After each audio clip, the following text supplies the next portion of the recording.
Hi, Winston Smith here, reporting from Kanchanaburi, Thailand. I'm standing in the Kanchanaburi War Cemetery, which commemorates the deaths of thousands of Allied prisoners of war who were worked to death on the Burma Railway. The cemetery is funded by the Commonwealth Government. The disaster that happened to Allied prisoners here is something that highlights the true insanity of war itself. Most of them died of starvation and disease. Many were killed outright, and quite a few were actually killed by Allied bombing, which actually destroyed the bridges that they had created, the most famous of which being the bridge right here in Kanchanaburi. After 3 years of construction, they had created the most amazing bridge, and then it was blown up by Allied planes. Prisoners were actually strapped to the bridge as human shields to prevent the Allied bombers, but that didn't do anything. The bombing campaign continued, and they knew that this was a prison camp. They knew that they were going to be killing their own, but it was a war objective. They had to do it. What happened here is just so heartbreaking and so sad. I mean, these people died in the most terrible way. They died slowly. They were abused, they were tortured, they were worked to death. These were just young guys, you know.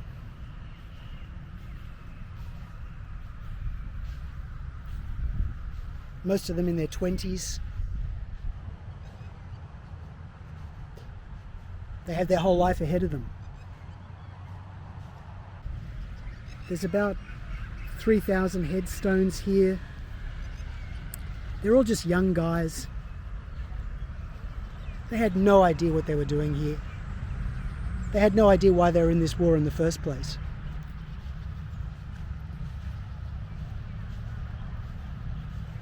I mean, imagine it. They're just regular young blokes from Australia in the 1930s and 40s, early 20s. They join this war to fight the Japanese, who they know nothing about. They get sent to Singapore, and then suddenly, the whole lot, like multiple shiploads of them who were in Singapore at that time when the Japanese came down very fast, they all get captured, and they just get turned into slave prisoners.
This bridge was built from hate.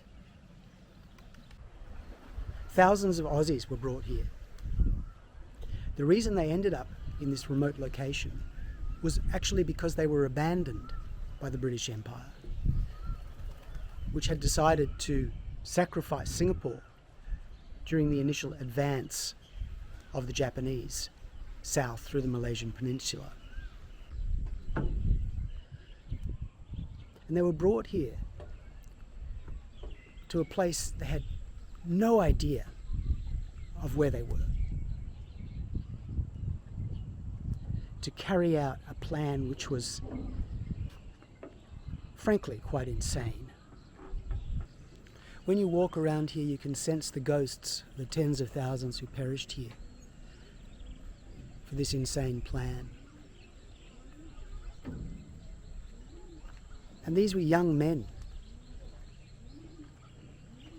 who had not even formed the beginning of a real career yet. They were in their early 20s, and they were sent to fight a war thousands of miles from their home, to fight an enemy they knew nothing about, in places they knew nothing about.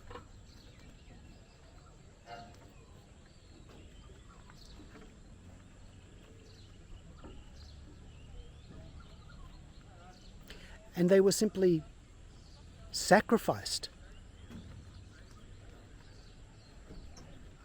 And historically we're told, well, it was a great thing, it was a great sacrifice.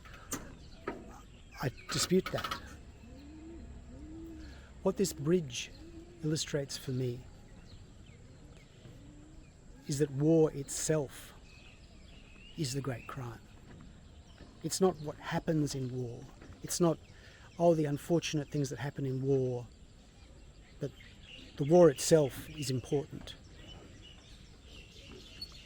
The war itself is the crime, and it contains within it many crimes, but the great crime itself is war.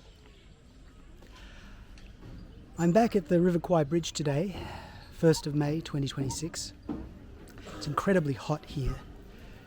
We are right at the end of the hottest season in Thailand, and the rains haven't come yet, and it's just sweltering, and it's a little hard to focus sometimes because it's just so humid.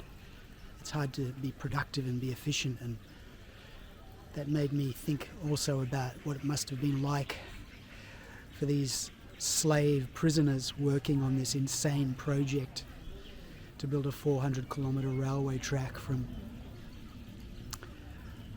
Thailand deep into Burma, ultimately supplying Rangoon with supplies and troops that the Japanese were planning to use to fight in China.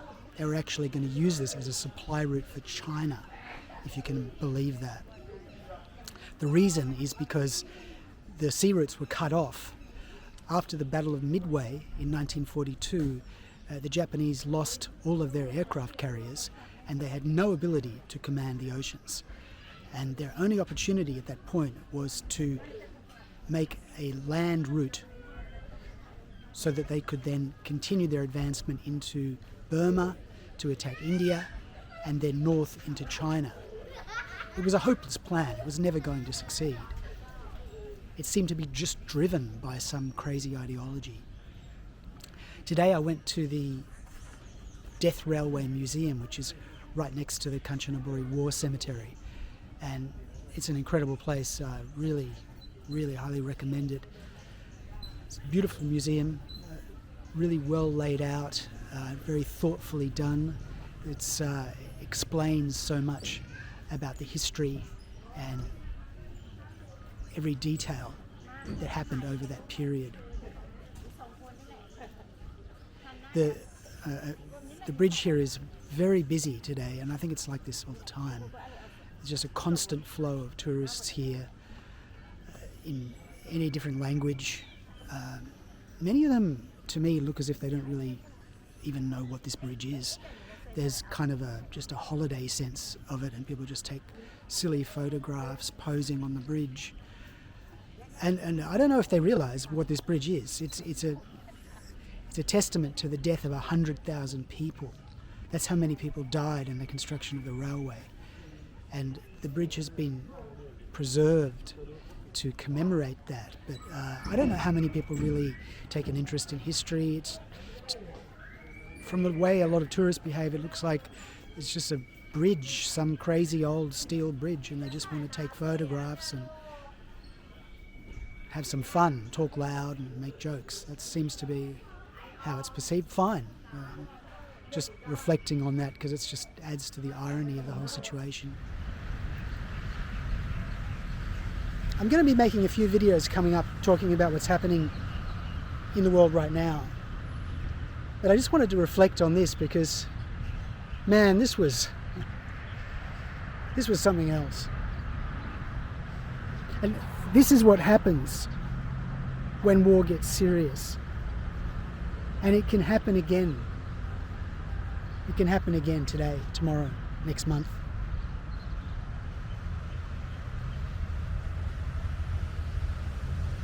That's about all I've got to say. I do recommend, if you ever visit Thailand, to come to this place. It's a beautiful location, but it's a deeply sad place too. Winston Smith, Kanchanaburi, Thailand, reporting for 5EP. Thanks for your attention.